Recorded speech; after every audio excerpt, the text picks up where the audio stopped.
email? What does it mean? Communication is the imparting or exchanging of information or news. The single biggest problem in communication is the illusion that it has taken place. Conversation is the oral exchange of sentiments, observations, opinions, or ideas. Forbes Books Radio presents The Conversation with Clinton M. Padgett. How do you build an environment where people do their best, most meaningful work day after day? Today's guest has spent his career answering that question at the highest level. Todd Henry is a renowned author, speaker, and advisor who helps leaders around the world unleash brilliant creative work.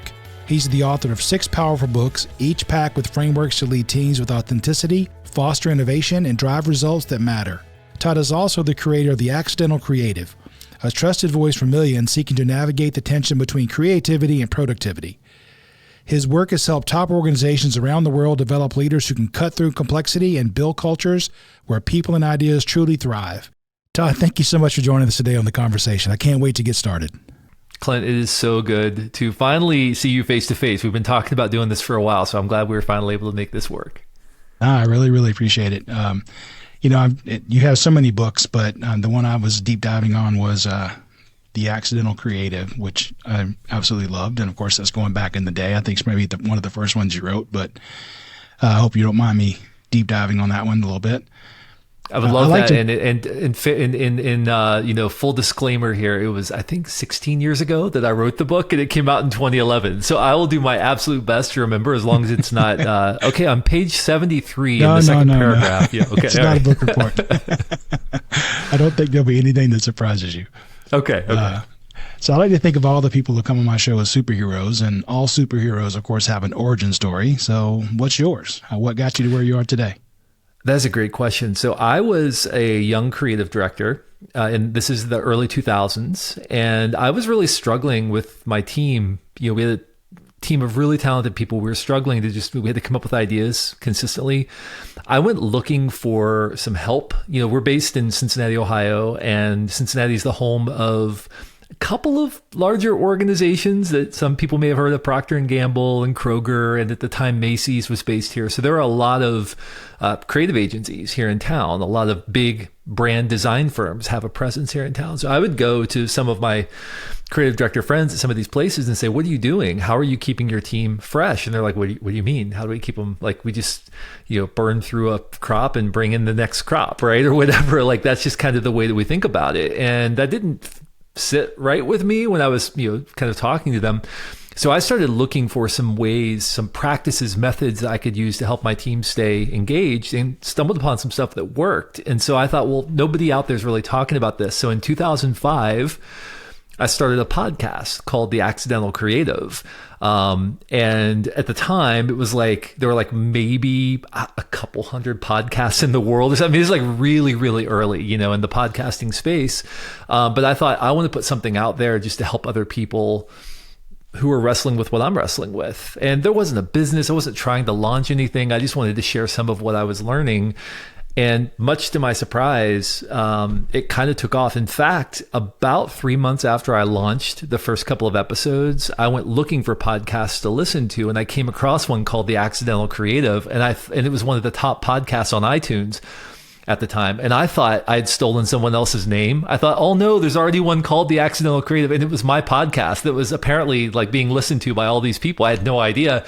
And so that was kind of the beginning of it. And then, over the next couple of years, started getting invites to share some of what I was learning with conferences and events, with companies would contact me and say, can you come? And again, I wasn't trying to do any of this. It was just what I was sharing was really useful and helpful to people. And that led to a couple feature articles in magazines, which led to the first book, The Accidental Creative, which came out in 2011. And shortly before that, a couple of years before that, I'd started making a transition to establishing my own practice, because it was becoming untenable. I couldn't be leading this team and also doing some of this stuff on the side. And so made that transition. And fortunately, the first book, when it came out, it did really well. And it's kind of been off to the races since then. I've written 6 books since, so I've got 7 now. And it's been an enjoyable ride for the last 16, 17 years or so. So you weren't a 16-year-old going, I think I want to be an accidental creative. That wasn't on your radar screen.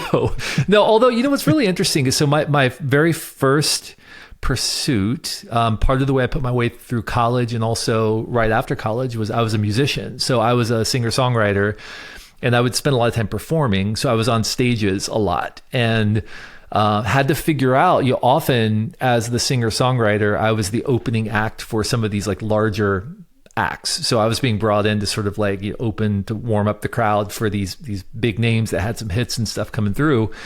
And I mean, of course, nobody wants to hear from this Yahoo, unknown person walking on stage. And so I had to figure out very quickly, how do I catch their attention? Like, how do I capture their attention? How do I hold their attention? How do I make them listen to what I have to say? And so that was really useful, I think, when it came time then to have to go on stage and share ideas or create a podcast to try to capture attention. I've been on plenty of stages where I'd seen the skeptical side eye from the crowd, and I knew what it took to sort of capture their attention. And so that was really useful. And even now, I mean, I speak to dozens of groups a year, and I'm often walking on stage at this big conference, and like Magic Johnson is the speaker, and I'm sort of the guy coming on before Magic Johnson, and people are like, "Who is this guy?" And so I have to figure out how to do that. So it's been really enjoyable. But nothing is. I always say creativity is inefficient, but nothing is wasted. And that's how I feel like about a lot of careers. I'm sure you probably feel the same way, that maybe it hasn't been the most efficient route to get where you are as an engineer. Maybe you're as a process person. Maybe you're always working on efficiencies. I know. But, careers are very inefficient and creativity is very inefficient, but nothing is wasted. Right. All of our experiences are useful. And so that's kind of how I think about how I've gotten to where I am right now. Well, we don't have time to dig into it, but that explains at the end of the book, you say, don't be a cover band. So now I get it.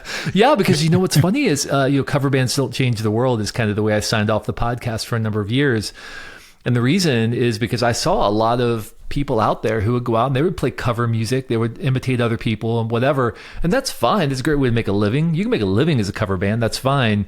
But nobody's going home singing your music, right? At the end of the night. And I just, the people who I saw succeed were the ones who took the time to hone their craft, to write their own music, to create their own following. And their following started off smaller because not everybody's going to like what you do, right? Than if you're just playing the hits. But over time, they were fiercely loyal and they grew over time with the artist. And I've seen many artists go from like 5 people in a little coffee shop to filling theaters, to filling arenas, because they stayed true to the music that they were wired to make. And it's really easy. I mean, Thomas Merton talked about this dynamic. He said there can be an intense egoism in following everyone else. People are in a hurry to magnify themselves by imitating what is popular and too lazy to think of anything better. Hurry ruins saints as well as artists. They want quick success, but they're in such a hurry to get it, they cannot take time to be true to themselves.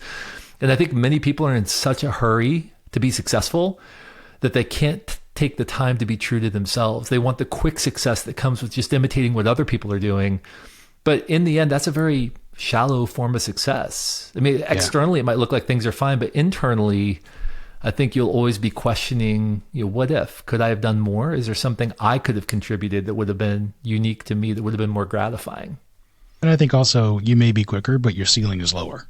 You're never, like you said, you can make a living at it, but you're not going to sell out arenas. But if you have your own style and your own music and something you're doing and you are doing, then that might be an option. That's right. Well, let's start with a definition, because I always find semantics matters. So how do you define a creative? So I define creativity as problem solving. Some people conflate creativity and art. They think that creativity means painting or designing or writing or making music. And it certainly can, for sure. Those are creative acts. But so is strategizing. So is product development. So is designing systems or looking for efficiencies. Those are all creative acts as well. So I define creativity as problem solving, which means if you have to solve problems for a living, you have to be creative, which means all of the things I talk about apply to you. Now, they apply differently than they do to somebody pushing pixels or writing words or making music, for sure. I mean, those are different kinds of acts. But you're still trying to wrangle uncertainty into some kind of clarity, which is the best that we can do as creative problem solvers. So that's how I define creative, and that's how I define a creative professional. Somebody has to solve problems for a living. I have to admit, reading the book, I was pleasantly surprised because there were many, many places where I'll give you a quick story. I took a 2-day workshop in Boston a couple years ago that was supposed to help people like me that are engineers, become more creative. And we were probably right after lunch on the first day, and the guy gives us a question and says, I want you to come up with, try to write as many creative answers or solutions to this problem as possible. And he waits about 3 minutes and goes, if you don't already have 10 on your list, you're the least creative person in the room. And I looked down and I had 3. So I'm like, okay. So at the end of the day, I just went up and said, this is not for me, because I'm only 30% of the least creative person in the room. So I never went back for day 2 because he just completely turned me off. And yet, in reading your book, I found out that there are a lot of things, misconceptions I had about creatives that, I'm happy to dive in today, because it really changed my perception of what a creative truly is. So see, and that's unfortunate to me, because I believe the research would show that there are I wrote about this in my book, Herding Tigers. There are fast twitch creatives and there are slow twitch creatives. And the fast twitch creatives are people who they'll come up with 100 ideas in 10 minutes for something. The slow twitch creatives, you give them a problem, they go away, they sit with it, they think about it, they come up with an idea, they think about it, come up with an idea.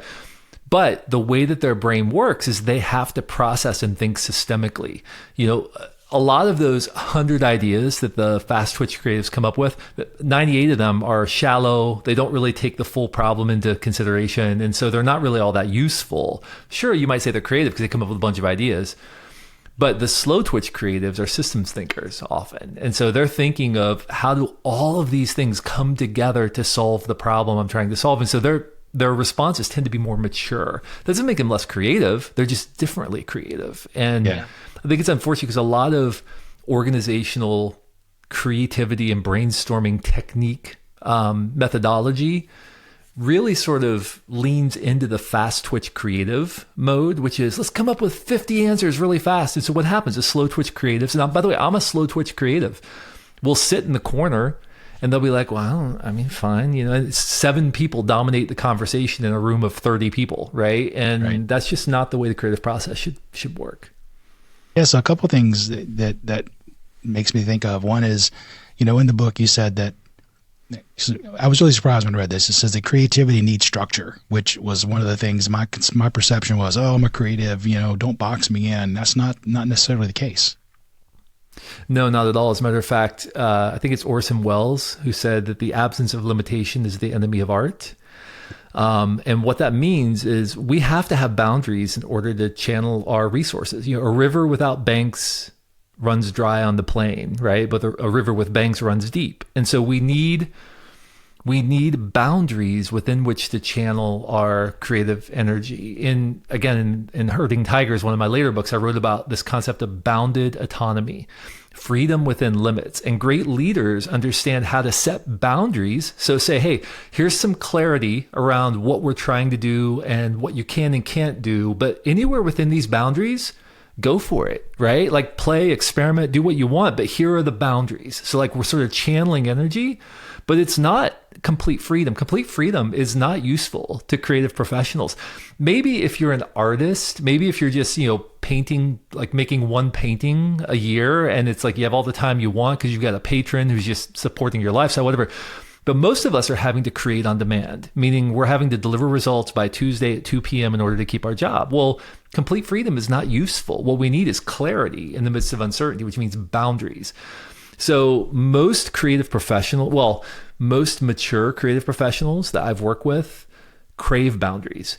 They crave direction. They want you to point them in a certain way. And sometimes they'll push you on those boundaries, but the boundaries are useful as discussion points. I always like to say that frameworks are forcing functions. A forcing function, as you know well, in engineering, a forcing function is something that forces you to behave in a certain way, right? Frameworks force you to ask the right questions or force you to look in the right places. And that's what boundaries do for the creative process. They might artificially limit you a little bit, but that's okay because then you can have the conversation about where you want to push those boundaries and why you want to push them as opposed to just wide open spaces, which means a lot of wasted energy and paralysis. Yeah, I remember working on a project at Caterpillar in Peoria earlier in my career, and I do project management, so it's always kind of time boxed, right? You're trying to get a product to market, and there was a designer, I can't remember what their official title was, but this person would actually conceptually draw. It was all clean sheet of paper design and really creative stuff. And so I thought he was going to hate me because I'm, asking when you're going to be done. And he looked at me one day and he says, I don't dislike you at all. He says, in fact, I need you, because if you weren't here, I would just keep going. I would just keep going and keep going. But the fact that you say I need to be done by this date, or that we're going to be late to launch, it forces me to finish something. Yeah, absolutely. Yeah. And again, that's the frameworks or forcing functions, right? Like, it forces us to have to, we have finite resources with which to do our work. Focus. There are 4 that I was talking about. Focus, which means finite mental cycles to spend on solving a problem. So we have to allocate our awareness, our attention meaningfully. We don't have unlimited focus. So how we define problems is really important, because that allocates our finite attention. Assets, obviously we have finite physical assets, relational assets to spend on behalf. Time's the currency of productivity, right? So we have finite time and we have finite energy. And this is the one people don't often talk about, but like, creative work requires what Lewis Hyde calls emotional labor, meaning the best work isn't just work that we crank out and push through. The best work is the work where we're putting something of ourself into it, emotional labor. A piece of our identity, of our perspective, of our point of view is going into the work. And again, I don't care what kind of problem solving work you're doing. If it's all conceptual, it means that that work has a point of view, right? Which means you're putting part of yourself into it. Well, that requires energy, but we don't often manage our energy effectively. So we have to be mindful of how we're allocating those 4. I always tell people your fate determines your fate, right? Focus, assets, time, energy.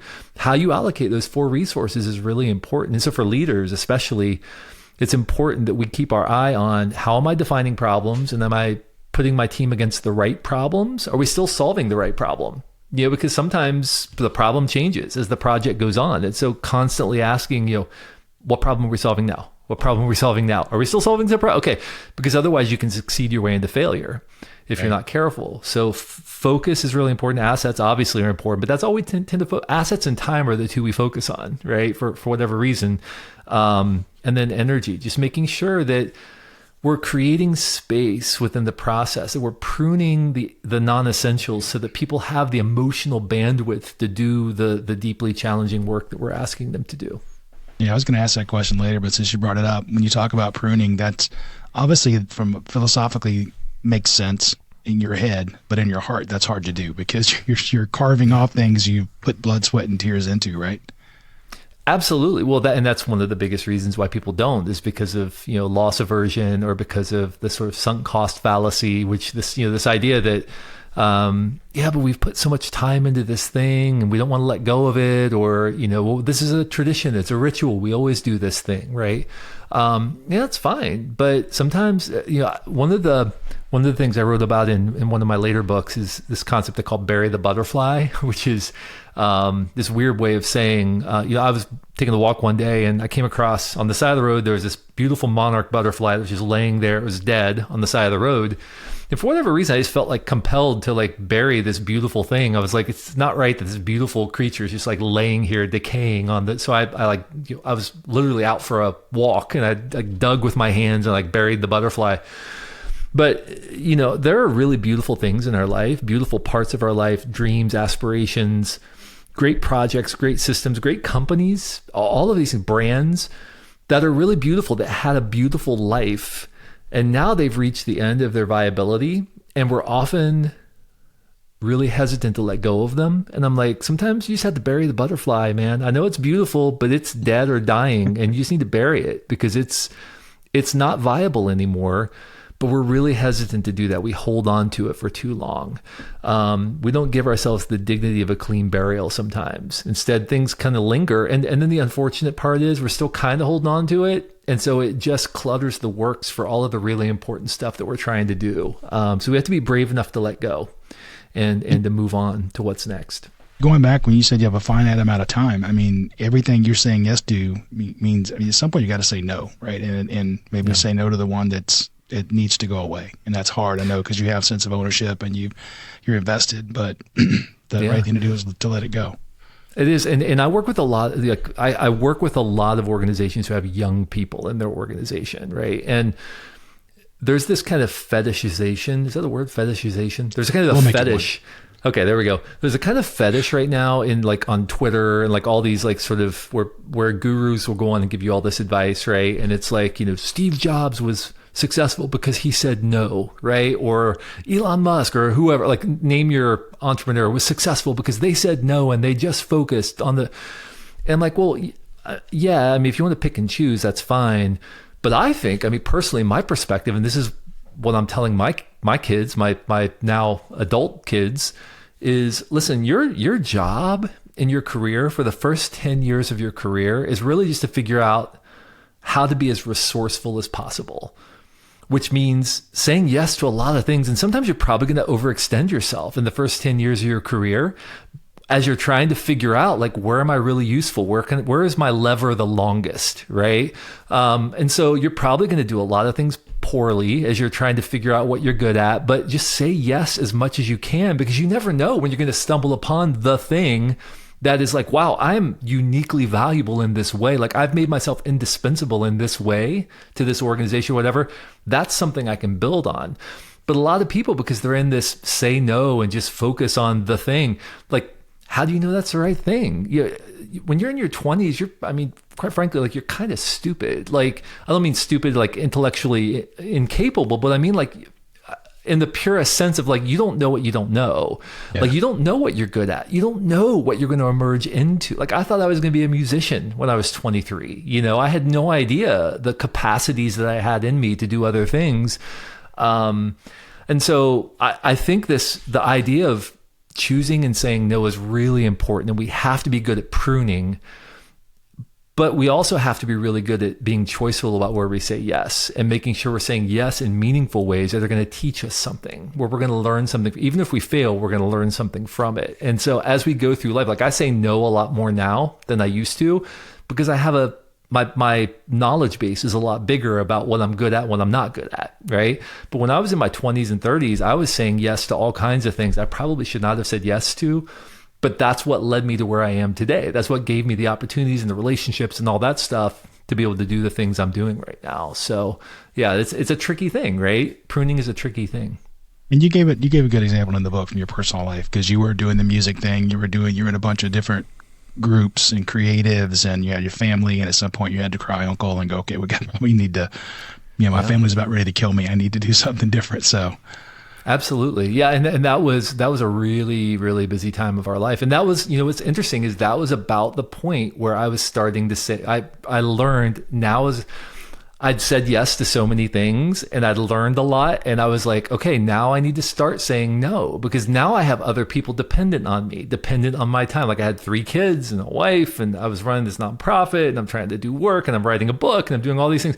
I'm like, I can't be doing all this anymore. Like, I have to start selectively saying no, because now I've built this whole life that depends on me being my most viable. But when I was like 25, I mean, people talk when people are 25 and they're like, I'm so busy. I'm like, dude, you've got, like, the world is your oyster right now. Like, you're not married, you don't have kids, you don't have a mortgage. Like, the world is your oyster right now. And I don't mean to belittle that, because I know, but like, the perspective of that is just like, it's so helpful to adopt the perspective of like, I don't know, maybe I'll take a month and just like sprint all out after this thing and see what happens. Like, that's just an exciting time of your life, right? It is.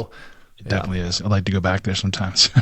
I would too, but what's funny is when I was 25, I always felt like I was behind other people. I don't know if you ever felt this way, but like, it's really tempting when you're 25 to look around and think, oh no, I'm so far behind. I'm falling behind everybody else. Everybody else has it all figured out. I don't have it figured out.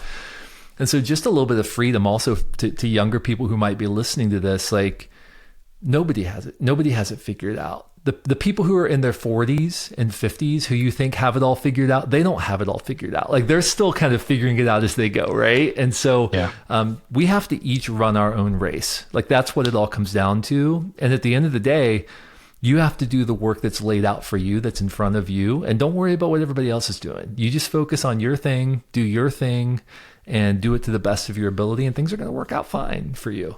I think I'm probably the poster child for that because I, right out of high school, joined the Navy for 6 years. So when I got to Georgia Tech to go to college, I was 24 years old, 25. Yeah. So I was definitely behind everybody else. But the flip side of that argument was, to be stereotypical, I wasn't. Drinking was no longer a sport for me because I already you don't do that. You don't outdo the sailors. Okay, I'd already done that. So I had 6 years of hard experience on that side. So I was there to study. And when I would hear people say, I can't wait to get out and get a real job, I would say, no, you should stay here and enjoy this as long as mom and dad will let you, because I can promise you the real world, it's a lot harder. Yeah, absolutely. Well, that perspective is so important, right? And thank you, by the way, thank you for doing that. Thank you for serving and that, man, I can't imagine what an invaluable experience that must have been for you. What a baseline of reality that was. It's like mainlining reality right out of high school, right? To go to the Navy and be like, okay, this is real life. This is what life is, College was a breeze and what after that. Yeah, I was going to say, like, after that, because, I look back on my college experience because I went straight from high school to college. And I look back on it and I'm like, and I told my kids this before they went to school. I was like, man, go to lectures. When people come on campus, like go see a lecture, go hang, do these things with your friends, like join groups, like do that, because I look back on my college experience and I was like, oh, I can't wait to get through this so I can get out and like do something. And I look back now and I'm like, oh my gosh, what was I thinking? The world was at my fingertips, and I was, anyway. So yeah, I think it's important. I think probably as one of the benefits of being an older student going to college was I took a lot of time in college and I wasn't in a rush. I was paying my own way. So I wasn't, depending on mom and dad to do it because I didn't think they should pay for a 25-year-old to go to college. So my boss, I was co-oping at the time, my boss said, Clint, what are you going to tell people when they find out it took you 5 years to graduate? And I didn't miss a beat. I said I was here to get an education, not a degree. And I did exactly what you said. If there was a lecture I was interested in, whether I had that elective need or not, I took it. Yeah, I took a class on writing science fiction and all the stuff I never intended to do, but it was interesting to me. The theory of chaos, the theory of music. I mean, why not? I'm here. Love it. I love that.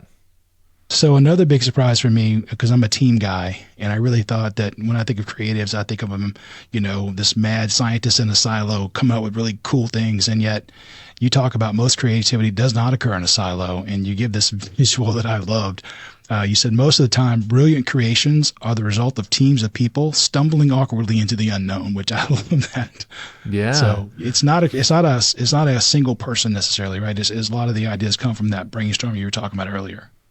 Yeah, so there's a concept that came out of a book called Where Good Ideas Come From by Stephen Johnson. He borrowed a term from evolutionary biology called the adjacent possible. And what he meant by that was that creativity really, or innovation, is really the result of pursuing a lot of adjacencies around the problem and playing with ideas and combining them and all of that. And we tend to think that like one individual is doing that at any given time, but that's not really the way it works. Like you look at we tend to think of the airplane, right? Well, it was Orville and Wilbur Wright. Well, yeah, they were tinkering on the adjacent possible, but there were a bunch of other people trying to solve that problem, and they were all sort of like borrowing crib notes from each other, right? About like what was working, what wasn't working, and they just happened to be the first ones to get there. Or relativity, like we think about general relativity or special relativity or general. I forget. General was first, I think. Yeah. There are a lot of people working on that problem of gravitation and all, and, Einstein obviously made intuitive leaps way beyond, but typically it's not the case that there's like one person who has this massive breakthrough. You look at things like the graphical user interface, you look at even like the iPhone, the iPad, touch screens, all of that. Those innovations weren't just one person working on it. It was teams of people sharing notes and sort of stumbling awkwardly into the unknown together. And so we need other people in order to do our best work. Annie Murphy Paul calls it the extended mind. I love that phrase, which is, I think, very descriptive, is very true. We need to lean into other people's insights, understandings. We need other people to tell us the truth. I was once speaking at an event, and there was a former Army chief of staff who was one of the other speakers. And so we were in the green room. He came up to me, and I was eating a blueberry muffin. I turned around, he's standing right in my face, and you can imagine an Army general is standing there in your face, like they're kind of an intimidating figure. I don't know what it is, but they just have this like presence about them just like, holy crap, right? This guy's looking me. He's like staring into my soul right now. And right out of the bat, he said, Todd, what should I know about creativity? And I was so stunned. I said something, I have creativity, good. You be creative. I don't even know what I said, but I did say, General, what's the most important thing I should know about leadership? And without batting an eye, he said, you need people to speak truth to you before you realize you need people to speak truth to you. By the time you realize you need it, it's already too late. Yeah. And I thought, wow, how profound is that? That somebody at his level, somebody who probably, quite frankly, by the time he was Army Chief of Staff, like there are a lot of people who are probably afraid to tell him the truth because, their career is dependent on his kind of protection, right? And so it's easy to get into a place where people are just telling you how great you are and, oh, that's a brilliant idea, sir. That's great, You need to surround yourself with people who will tell you, hey, General, you have spinach in your teeth or, whatever. Like you need people like that before you realize you need it, because by the time you realize you need it, it's probably too late. You're probably already too successful. So same thing applies to our creative process. We need other people to spark ideas, to challenge our ideas, to help us form ideas. Creativity is a team sport. It's not a solo sport. So for him, being silent was an assassin, and you in the book talk about assassins of creativity. What are a couple of those things that just kill creativity? So there are 3 that I mentioned in the book. The first is what I call dissonance, which is when there's a gap between the why and the what of our work, meaning we understand what we're doing, but we don't understand the deeper why behind what we're doing. So the net result of that is we can spend a lot of time trying to do something, but talented, ambitious people need to understand not just what they're expected to do, but why they're expected to do it. So we could spend all day doing things that have nothing to do with why we think we're here. And that could be very frustrating. So that's one gap. Talented people need to know why they're being asked to do something, not just what they're being asked to deliver, right? The second is fear. Fear is when the perceived consequences of failure outweigh the perceived benefits of success. So we don't take strategic risk because we're artificially escalating the perceived consequences of failure. We become paralyzed in that place. And the third is what I call expectation escalation, which can play out in a couple of ways. Organizationally, it plays out as we're constantly raising the bar of what we expect of people to the point where it takes every ounce of energy just to deliver on the basic expectations of the organization. Innovation thrives in the white space. We need some gaps, some space, some give and take in our schedule, in our energy, and how we're thinking about things in order to innovate. If you just want me to crank out widgets, I'll do that all day long, but don't expect me to crank out like beautiful new widgets every time. It's just going to be like the same thing. So that's one way it plays out. On a personal level, it looks like I'm constantly comparing my in-process work with the absolute best thing that's ever been done in my industry. And so the net result is I become paralyzed because I think, well, it's not good enough. This isn't really that good. And the problem is everything that we hold up in such esteem was also once a work in progress. And so we have to be careful not to allow that to paralyze us, to become paralyzed because we're looking at our in-process work and comparing it with the best thing that's ever been done. We have to give ourselves the benefit of following a process.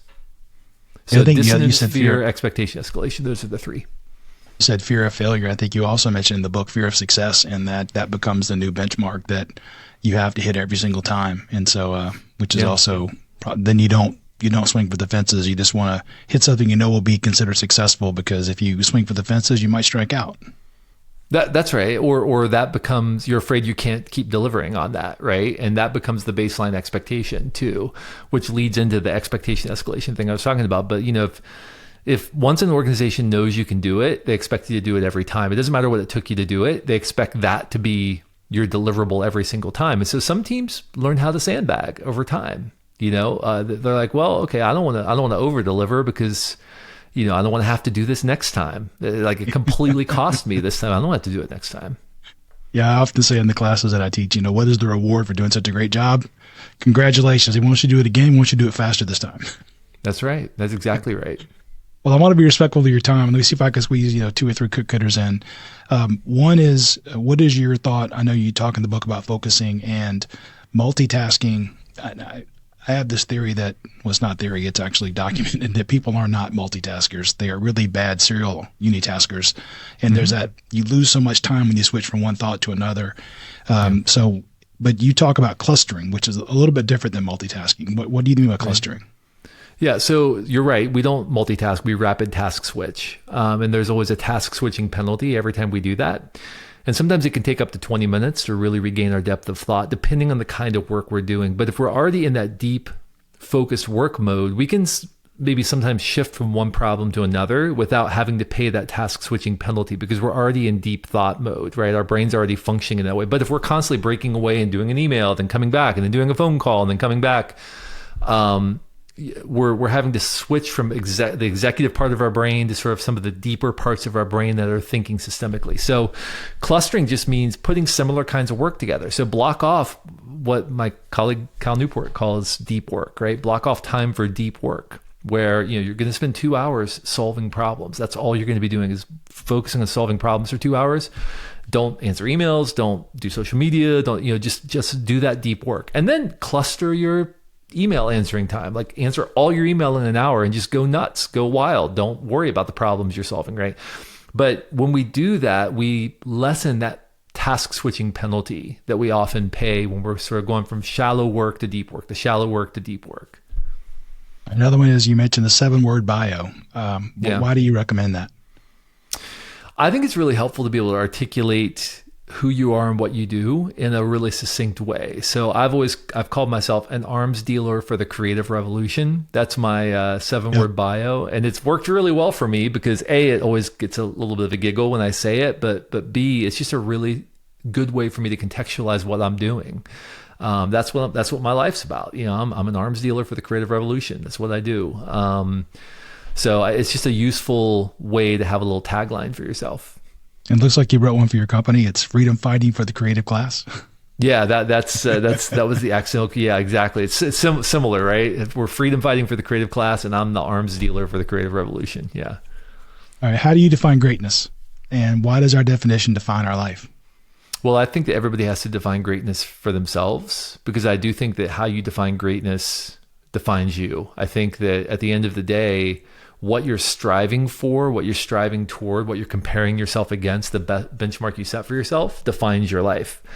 And so I think everybody has to wrestle with that own, their own definition of what greatness looks like. I mean, for me, it's been, he created fiercely, he loved well, and he died empty, right? That's what I want. I want people to know that I am spending every single day of my life fiercely creating things that are going to be of use to other people in some capacity, that I'm loving people around me, which doesn't just mean I feel something toward them. I'm actively loving people. I'm chasing them down. I'm doing what I have to do to serve them. And that I died empty, that I didn't go to the grave with my best work inside of me. I'm every single day putting something into the world where it can be of use to other people. I was actually going to ask you what the phrase die empty means to you, but you wrote a whole book on it, so we may have to have you back for another show. Would love to do that. Yeah, would love to do that. Todd, this has really been great. If people want to learn more about you or engage with you, how can they do that? Yeah, toddhenry.com is my website. You can find all my books there, my speaking. Podcast is called Daily Creative with Todd Henry. Been every week since 2005, been putting out a new episode. So we did a pivot last year, got rid of the back catalog. So there are only, I think, 50 or 60 episodes right now available on the public feed. But check out Daily Creative with Todd Henry. All right. Well, I really appreciate your time today, Todd. Thanks so much for the conversation. And folks, he's the arms dealer for the creative revolution. Thank you so much. I really appreciate the conversation, Clint. Thanks for listening to The Conversation. To find out more about Clint, go to clintonmpaget.com and pick up Clint's book, How Teams Triumph, Managing by Commitment, at Amazon. The Conversation with Clinton M. Paget is a production of Forbes Books.